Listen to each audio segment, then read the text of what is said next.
Hi, I'm Bob Steele, Chairman of the Aspen Institute and also New York City Deputy Mayor for Economic Development.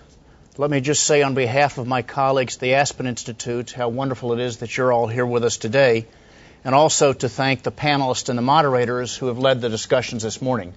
I've been able to tune into a lot of them, and it's been fantastic. For the things I do in my day job, the topics have been rich and the information important. And it's for the Aspen Institute, given what we try to think about doing is to being a convening place for nonpartisan ideas that can really spring to action. It's been a great start. Also, too, I have the special privilege, because I think it's only going to get better, of introducing this afternoon's interview, and it's a high honor today to have the Secretary of the State with us. But first, let me take an opportunity to recognize our partners in this initiative. Intel Corporation, as Elliot said earlier this morning when he convened us, has been a wonderful partner in bringing together the experts and stakeholders to think about the issues surrounding the innovation economy here in Washington. Indeed, Intel is a thought leader when it comes to innovation and education, but they're not only about talking.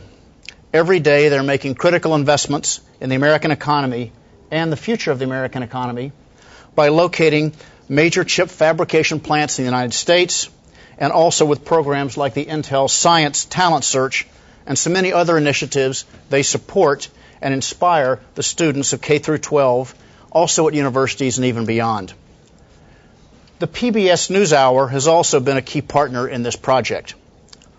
When you look at the gold standard for serious journalism, the place where you go to find facts and valuable insights, instead of ideology or sound bites, you know that you instantly think of the PBS NewsHour.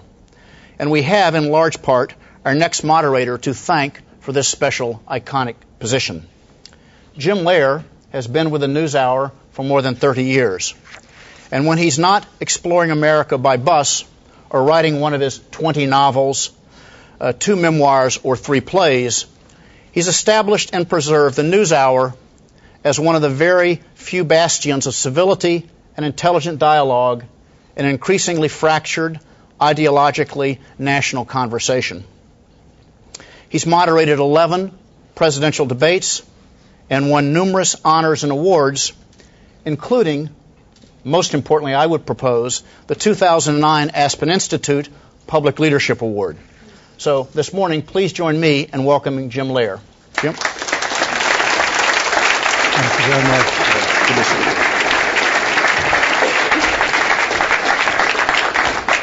And I would like to conclude and highlight this discussion on innovation and the global marketplace by introducing the Secretary of State, Hillary Clinton.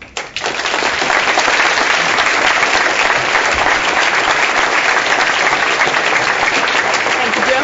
Madam Secretary. Well, you put on your mic. There's some discussion earlier about one of the participants said if there were more women involved in business and all these other things, that there would be more innovation and all of that. And it occurred to me that 3 out of the last 4 secretaries of state have been women. Now, that's gender diversity at its peak, is it not? At the very, yeah? Well, I think it's a good start. Touche. Touche. Madam Secretary, in October, you made a speech about the economy, and you said, let me quote to you a sentence or two. Today, our foreign and economic relations remain indivisible. Only now, our great challenge is not deterring any single military foe, but advancing our global leadership at a time when power is more often measured and exercised in economic terms. Explain what you mean. Well, Jim, first, thanks to you and thanks to Bob Steele and Walter Isaacson and the Aspen Institute and to Intel for sponsoring this, because I think this kind of conversation is absolutely essential. My point in that speech is that if we didn't know already, the events of 2008 and the follow-on consequences should have taught us that we are living at a time when our economic means, the forces of the global economy, are going to, perhaps more dramatically than at previous times in history, shape how the world is organized, who is leading it, and for what purposes, the role and place of the United States. And what we've tried to do in the State Department is to demonstrate clearly that economic statecraft is an essential part of American diplomacy. And we want to use all of the tools and the forces of the global economy harnessed with our diplomacy on behalf of America's interests and values, and on behalf of the job creation that we need here at home. So our goal is to firmly anchor economic work, and not just the traditional State Department role of commercial diplomacy, which has been around a long time. You know, we have 1,000 economic officers around the world, 300 people here in the State Department. We do business investment treaties, open skies agreements, lots of advocacy on behalf of American business.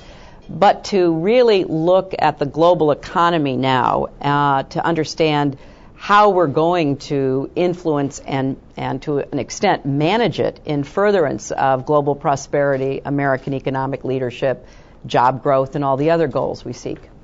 But as a practical matter, in the foreign policy world of today, where there are problems with Russia, with Iran, with China, with all kinds of other, Iran, Iraq, the war, of course, ending today, more or less.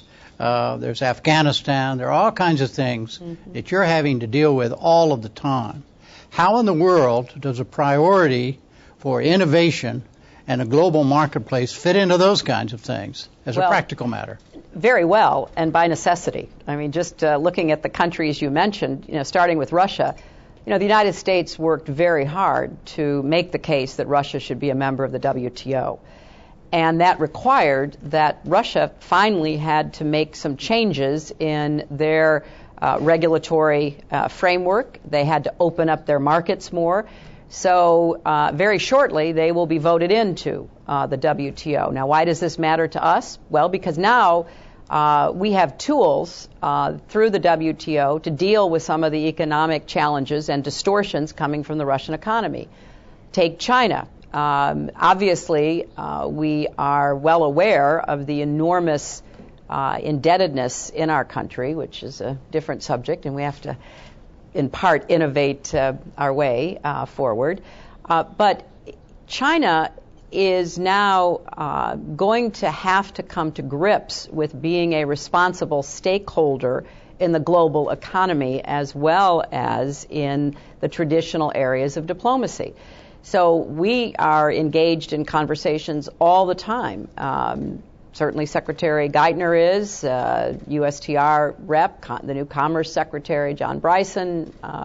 All of us are talking about the economy, because it is one thing to be a developing country and, frankly, get cut some slack.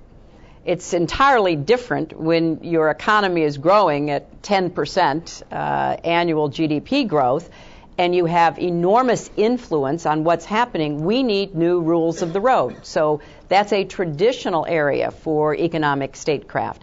Or take Iran. We're using economic sanctions to try to influence their behavior. I just came from a conference about South Sudan, a new country that was just literally born last year. The economic development is as important as their political development if people are going to see the results. You could go on and on. Now, what we're trying to do is more firmly embed all of these issues deeply within the State Department. So on a specific issue, we have rejiggered our economic efforts. We have put into one place the work we do on the economy, the work we do on energy, and the work we do on the environment, because they are all interconnected.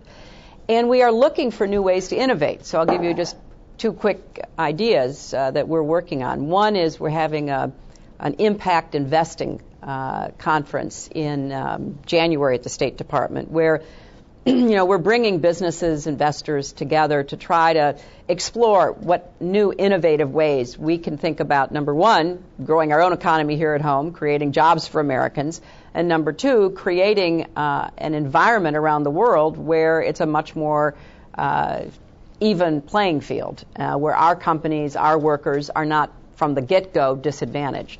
But secondly, we are also looking for ways to do what we have historically done more effectively. So working with USAID and its director, Raj Shah, we came up with something called the Grand Challenge program, where we're asking people around the world, okay, how do we get more information about rainfall or irrigation or drought and seeds that can survive to these poor, small stakeholder farmers in Africa and Asia? Well, cell phones.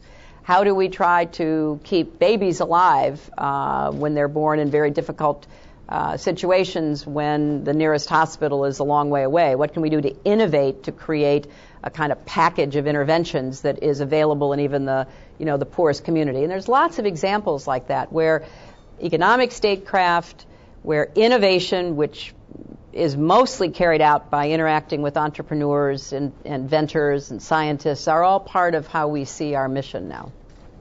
Going back to my original list and the question here, let's start with Russia. Putin has accused you of inciting unrest in his country and of making his situation and the situation for the people of Russia worse. Now, does that kind of thing walk on the desire to improve all these economic things that the United States also wants to do with Russia? Well, that's the balancing act we do literally every day. Mm-hmm. We carry forward high priorities that are not necessarily in conflict, but which are always in need of attention and sometimes rebalancing in terms of their sequencing. So, I think one of our strongest values is our protection and advocacy for human rights, and in particular our support for democracy and the recognition that although elections are not by any means the only definition of democracy, they are a kind of condition that has to be satisfied to go forward. And so we're always looking at how we can communicate clearly what the United States stands for, and in this case, what the Russian people deserve. I mean, this was not about the United States. This was about the people of Russia. Independent observers had reached the conclusion that there was, unfortunately, a lot of interference, manipulation of the election. And, Russia has one of the most highly educated populations in the world, and now a growing middle class with all the aspirations that middle class, families have. And so, this didn't come from the outside, it came from within. But when you made the decision to criticize what was going on in that election, did you consider the possible fallout that would have, economically and otherwise, with the ongoing relationships with Russia? Well, you always take all of that into account. And, there might be times when our criticism is private and other times when it's public, when it's a one-off and other times when it's persistent, because you're always trying to calibrate what will work. I mean, I'm not into, just criticizing for the sake of criticizing. You're trying to, give voice to and support to people who are standing up for values that are important. But to kind of link your point in a way directly to the economy, I think the evidence proves, and we certainly believe, that middle class people, societies that have upward mobility, the opportunity for entrepreneurs to start businesses, grow those businesses, create jobs and wealth, all of that is in America's interests.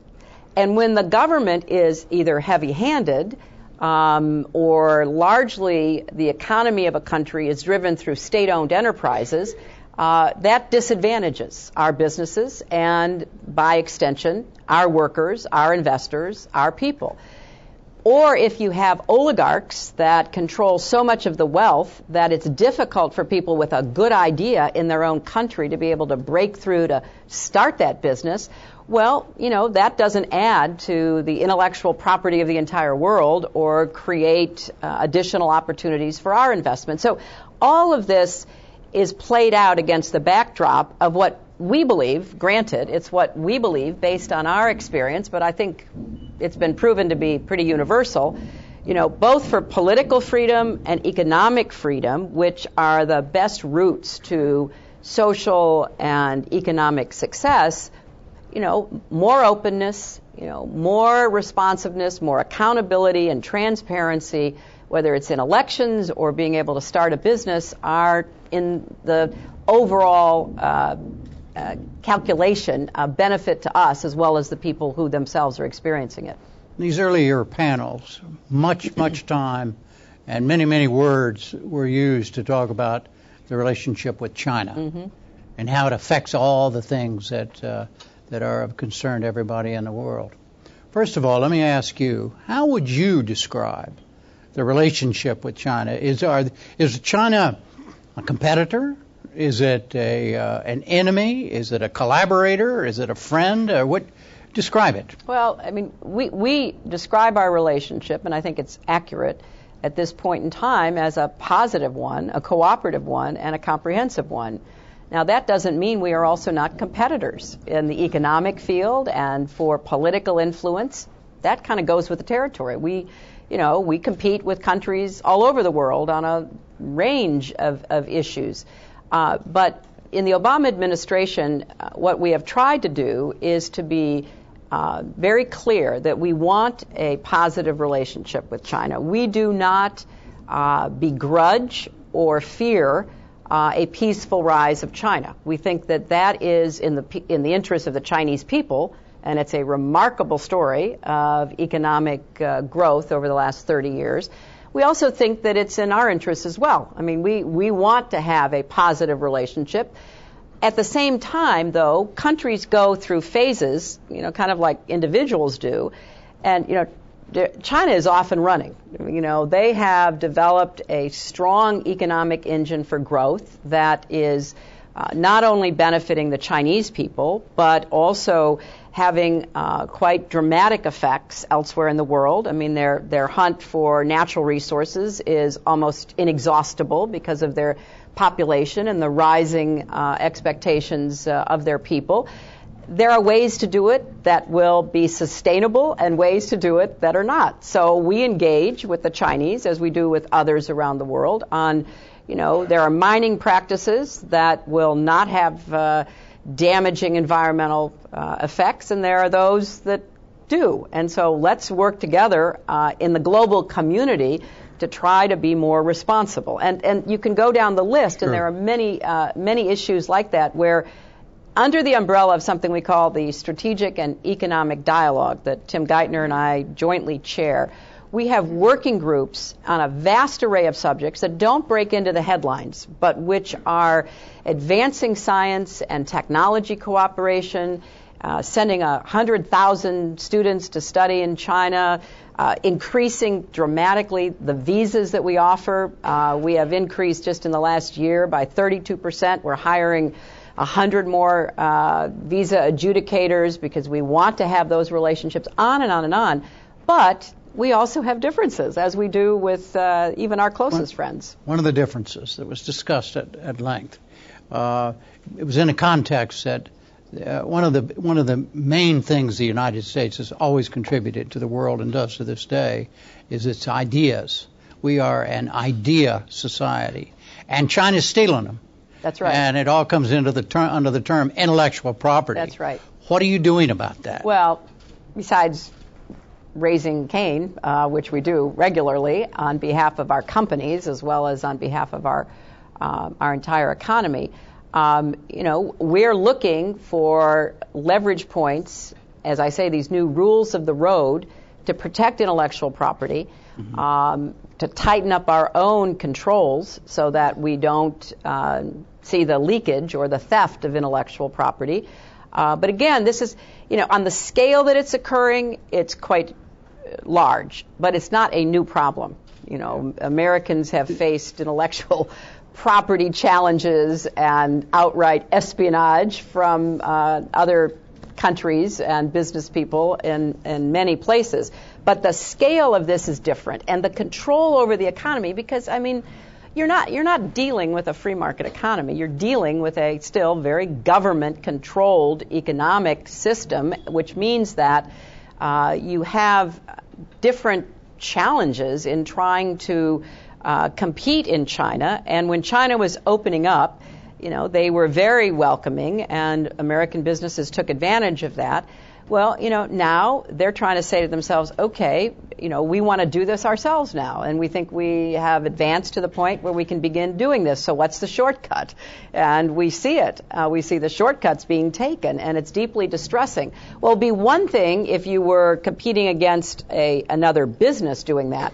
But you basically have the whole Chinese, trade and governmental apparatus that you have to deal with. And so we have to come to the defense of and champion our businesses in fighting this out on a case-by-case basis.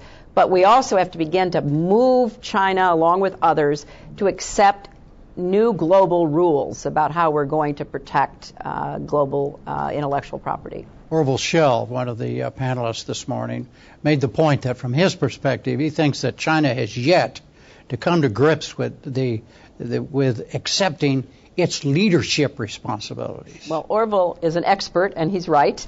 And that's one of the arguments we're making on an almost daily basis.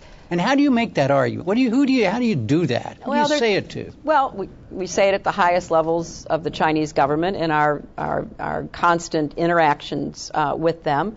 And you can imagine the ambivalence by the Chinese, because they look at what they've accomplished in 30 years, and they see how much more they have yet to do. They see still the lack of development in many parts of the countryside, the problems they think they might run into, unemployment as their wages naturally rise, and then businesses, even Chinese businesses, start to look elsewhere for cheaper labor. I mean, they're trying to manage a galloping horse, so to speak. And we come in and say, okay, you're now second largest economy in the world. Your growth trajectory is still incredibly fast and high. You are influencing what is going on, and you need to be more thoughtful about that, and you need to engage in a more responsible leadership role. This is not a conversation that's by any means over. It's an ongoing conversation. We've engaged the Chinese in talking about their business and development practices in places like Africa and South America. We've talked to them about water management, damming rivers that can dramatically affect their neighbors. I mean, we have a long list of what we talk to them about under the sort of rubric of responsible leadership. Do you feel any movement? I mean, any response? I'll give a perfect example. Hasn't gotten a lot of publicity, but the Durban Climate Conference, which just concluded, turned out a whole lot better than a lot of us would have thought going into it. And our negotiating team was just superb, because when the president and I went to Copenhagen back in 2009 for the climate conference, and we had these intense, never-ending meetings with high levels of officials, heads of state and government from all over the world, and the Chinese were there with, Premier Wen Jiabao. We really pushed hard to make some progress, and you might recall the president and I crashed a meeting that Brazil and China and India and South Africa were holding, and I just kind of walked in and sat down and said, "Hey, what's happening, guys?" And we pulled up chairs to the table, and we hammered out what became known as the Copenhagen Accord, and it was quite dramatic because the Chinese climate negotiator was absolutely dead set against it. But again, on this appeal to responsibility, Wen Jiabao, Prime Minister Singh from India, President Zuma from South Africa, they see the larger picture. So we reached the accord. Then, we couldn't put enough meat on the bones. But coming out of Durban just now, the Chinese were dead set against accepting responsibilities that were in any way comparable to what they still refer to as developed countries. They want to keep growing like the engine that they are, but without those responsibilities, to go back to Orville's point. Our position is you're now the largest greenhouse gas emitter in the world. We cannot act as though you are Botswana, or the Seychelles. You have to take responsibility. The deal that was hammered out, by no means perfect, before any expert in climate claims otherwise here, was to, for the first time, end this differentiation between the developed and the developing in terms of what we all have to do to meet this global challenge. So it was, they had to stay there longer, they had to hammer it out. We still have a lot of work to do to actually, get it in writing by 2015, get it enforced by 2020. But this is the kind of slow, hard, persistent work that is required because, if you were China, you'd rather just keep growing and, not have anybody hold you to account. But that will, we talk about rebalancing the global economy. That would unbalance not only the global economy, but the way we do work together around the world on a range of issues. So we have to move toward that responsible, stakeholder position. Move to another part of the world. The Arab Spring. What have been the economic consequences for the United States from that?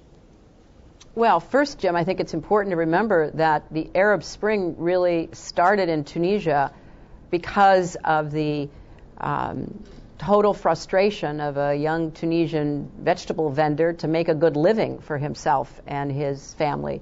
He wasn't protesting for what we think of as civil or political or human rights, except in the broadest definition of that. He was protesting because the corruption and the greed of local officials, the interference with the ability to do business in the market, the constant demand for bribes, finally was just too much. And he protested by, burning himself to death. But it was, the spark that ignited the Arab Spring. And in much of the work we are now doing in supporting the democratic transitions, it is as much about the economy as it is about, political freedom, democracy building, et cetera. And you can understand why, because if you look at any of the last decade's worth of UN reports on Arab development, other than the elite, the oil-producing countries that were able to spend very broadly with lots of largesse, there wasn't a lot of trade, there wasn't a lot of innovation. The governments were incredibly hostile and cumbersome to deal with if you wanted to start a business, and on and on. So our emphasis has been, how do we support their democratic aspirations, and how do we ensure that their economic aspirations are married to that? Because in all of these transitions, people expect change immediately. They expect a better job, they expect a rising income, they expect to have their business, left alone by the many hands of government officials who are holding them out. And we know that if we can't bring some economic progress, then, we're not going to see the kind of institutional foundation for these changes that we want. But in general, good for America, right? Look, I think we are always better off being on the side of democracy, but we have to keep our eyes wide open. There is no guarantee that this will be an easy road for the people themselves, or frankly for us. And, it wasn't so long ago in our history when we were engaged in the Cold War that when countries had democratic elections, sometimes if they elected people we didn't like, we took some action on that, which, didn't always turn out as well as it should have. Well, now, in the 21st century with interconnectivity and information, so broadly available, I think, number one, we are for democracy, but we're for democracy that actually meets the definition that is more appropriate than just saying, okay, have an election one time, whoever wins, good for you, you're now in charge. No, you have to embed the habits of the heart that de Tocqueville wrote about, so that you have a free press, you have an independent judiciary, you protect minority rights. I mean, that's one of our biggest concerns now is, religious minorities, ethnic minorities. Are they going to be protected? Are they going to be viewed as full citizens? There's a lot of history, culture, religious discrimination pushing the other way. Women, are women who were in the squares in Tunis or Cairo or supporting the fighters in Libya, are they going to be given a chance to fulfill their own potential? So there are a lot of unanswered questions, to say nothing of the kind of, geopolitical implications for Israel and for our interests and so much else. But supporting democratic transformation and economic transformation is in America's interests. Speaking of Israel, was what Newt Gingrich said about the invented people of Palestine helpful? No. And I think he recognized that from what I read. I think he realized that was one of those innovative moments that happens in politics. See, we're still on subject. Pakistan. In that part of the world, Pakistan, of course, coupled always with India, Pakistan being the trouble spot, that relationship has really deteriorated, hasn't it, with the United States? Well, it's a difficult relationship. It has been for many, many years. You can go back and trace the difficulties that our country has encountered. We've gone through periods of closeness and periods of distance, and part of the reason we keep going back and working at it is because it's a very important relationship, and it's especially important with respect to our work in Afghanistan. But this actually links to some of your previous questions, Jim, because Pakistan is so poor and needs so much reform in their government and in the delivery of fundamental services. That it's a constant vicious cycle of, if you can't have a decent tax base so that you can actually have schools for universal education, then you're going to have families desperate to get their sons educated, turning them over to madrasas that are going to inculcate them in extremism and on and on and on. And so part of what we've tried to do with Pakistan in the last 3 years is, provide support for them to make the tough decisions. They have to reform their agricultural sector, their energy sector. They've got to begin to wean their citizenry off of subsidies in order to generate some kind of competitive economic environment. But the fact is that so few people pay taxes in Pakistan, and hardly anybody among the feudal landed elite and the rich pay taxes. So there's no base on which to build the kind of system of services that people would at least feel like, well, maybe it hasn't gotten to me yet, but my children's life will be better.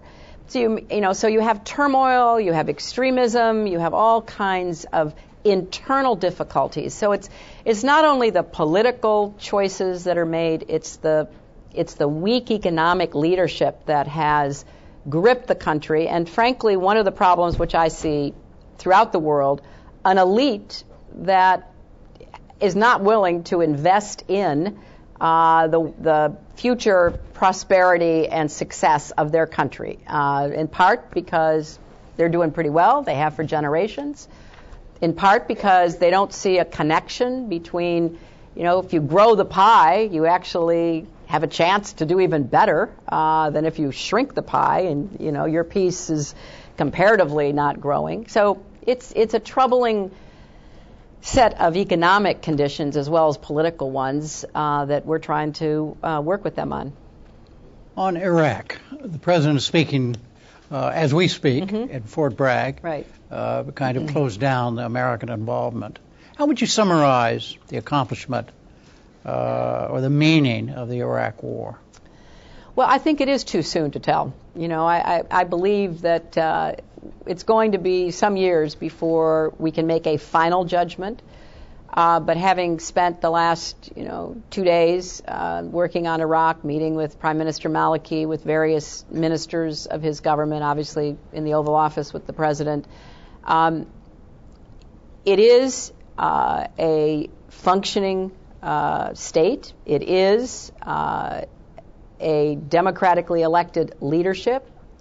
It is able to protect its own internal security, mostly, although they face a lot of challenges. And there is a great commitment to investment and trade that they have made. I think the Prime Minister was over at the Chamber of Commerce yesterday. So the agenda is a good agenda. Translating it into the hard daily work of setting up government ministries that actually function in a productive way, of opening up to businesses, that's going to take time. Now, everybody points to the north, to the Kurdish part of Iraq, and, lots of business flooding in. I mean, people, obviously, when you think about Iraq and you think about Iran's influence, worry about Iran, but, Turkey has invested twice as much as Iran has in Iraq in the last decade. So the north is booming in many ways, and they do look. They live in a very dangerous neighborhood, and they do have real enemies, internal and to some extent external. So they're moving in the right direction. We just have to keep doing everything we can to keep them on that path. And worth the cost in U.S. lives and resources? Look, I think, again, that'll be a retrospective for historians, but, the Iraqi people now have a chance to chart their own future, which they didn't have before. Madam Secretary, thank you very much. Thank you, Jim. Thank you.